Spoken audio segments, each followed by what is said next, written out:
इन constants और variables की maths में अपनी एक शक्ल होती है, अपना एक मैथमेटिकल फॉर्म होता है। अब ऐसे समझ, मेरे जान पहचान वाला बंदा है, वो मुझे जानता है और तुझे मार्केट में मिलता है, तो उसको बोल रहा है भाई रिजवान को देखा। तो जब भी उसको तू बोल रहा है रिजवान को देखा, तो उसके दिमाग में आंखों के सामने मेरी शक्ल आ जाती है। तो एग्जैक्टली जब भी मैं कांस्टेंट और वेरिएबल की बात करूं ना, तो उनकी भी मैथ्स में एक शक्ल होती है। अब कांस्टेंट की शक्ल क्या होती है, जैसे मैंने कहा मेरे हाथ में 5 फिंगर्स है, 5 उंगलियां, तो मैं उस 5 को ऐसे दिखाऊंगा। अब मेरे दोनों हाथों में 10 है, तो 10 को दिखाऊंगा। असल में जितने भी नंबर्स होते हैं ना मैथ्स में, 1 से 0, 1, 1.1, 2.1, कुछ भी ले ले यार, वो सब के सब कांस्टेंट्स होते हैं। तो ये सब के सब कांस्टेंट्स होंगे। अब इसके बाद वेरिएबल्स की भी तो शक्ल होनी चाहिए। अब मान लेते हैं तेरी एज 16 साल की है। अब मैं तेरी एज x मान लेता हूं, 16 ईयर्स है आज 2025 में। अब मुझे बता, यही x 2026 में क्या 16 साल होगा? बिल्कुल भी नहीं। ये x 17 साल बन जाएगा, 17 ईयर्स। इसके बाद अगर मैं और एक साल आगे आता हूं, तो यही x 27 में 18 ईयर्स का होगा। तो तू देख ले, तेरा वेरिएबल जो है ये चेंज हो रहा है। 25 में 16, 26 में 17, 27 में 18। तो ये अपना नंबर, ये अपनी क्वांटिटी, अपना वैल्यू चेंज कर रहा है विद टाइम। तो तेरी एज जो है वो वेरिएबल है।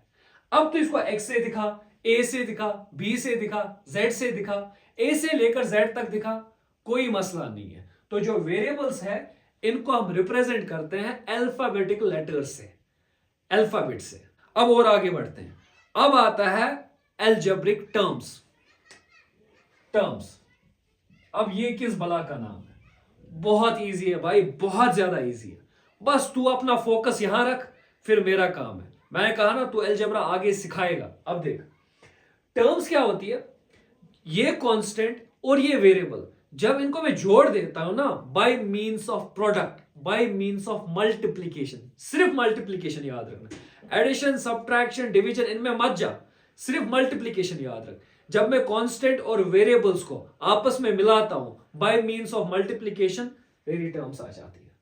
भाई कोई एग्जांपल दे दे। देख भाई, मैं कोई सा भी कांस्टेंट लेता हूं, 4, मेरा लकी नंबर है इसीलिए 4 ही ले रहा हूं, और अपना नाम ले रहा हूं, उसका पहला अल्फाबेट ले रहा हूं R। मैंने 4 को R के साथ मल्टीप्लाई किया, तो क्या बना? 4R। तो 4R तेरी एक टर्म है जिसको टर्म कहते हैं। ये हो गया एक तरीका टर्म्स बनाने का। दूसरा तरीका क्या है, वेरिएबल को वेरिएबल के साथ ही मल्टीप्लाई कर ले। मान लेते तेरा एक वेरिएबल x है, कोई और वेरिएबल ले ले y, इनको मल्टीप्लाई कर, तो xy, तो xy भी तेरी टर्म आ गई। इसी तरीके से मैं लेता हूं a, इसको b से मल्टीप्लाई करता हूं, फिर c से मल्टीप्लाई करता हूं, तो क्या बना? a b c। तो a b c भी जो है ना, ये भी तेरा टर्म ही है। तो कितने तरीके सीखे? पहला तरीका, कांस्टेंट को वेरिएबल के साथ मल्टीप्लाई कर, 4 इंटू आर 4r। दूसरा तरीका, वेरिएबल्स को आपस में मल्टीप्लाई कर, 2 को कर ले, 3 को कर ले, 4 को कर ले, जितनी बार करना है कर ले, तो वो सब के सब तेरे टर्म्स बन जाएगी। तो 2 तरीके हो गए, वहां पे लिखता हूं। पहला तरीका है कांस्टेंट इनटू वेरिएबल्स, दूसरा तरीका है वेरिएबल इनटू वेरिएबल्स। अब तीसरा है ओनली कांस्टेंट, खाली कांस्टेंट, इसको वेरिएबल की जरूरत ही नहीं है भाई। तू 4 ले रहा है, 5 ले रहा है, 6 ले रहा है, 10 ले रहा है, तो इनको भी हम टर्म्स कहते हैं। तो इनको कहते हैं ओनली कांस्टेंट। तो यहां पे आएगा ओनली कांस्टेंट। और लास्ट का जो है वो है ओनली वेरिएबल, सिर्फ खाली वेरिएबल, एक खाली अकेला। तो कोई भी ले ले, ए ले ले, बी ले ले, सी ले ले, एक्स ले ले, वाई ले ले, जेड ले ले, तो इन सब को भी टर्म्स ही कहते हैं। अब टर्म समझ में आया? बहुत सिंपल। कांस्टेंट्स और वेरिएबल्स को आपस में मिला लो, या सिर्फ वेरिएबल्स को आपस में मिला लो, या खाली कांस्टेंट रखो या खाली वेरिएबल रखो, तो आपकी टर्म्स आ गई। तो इन्हीं को कहते हैं अलजेब्रिक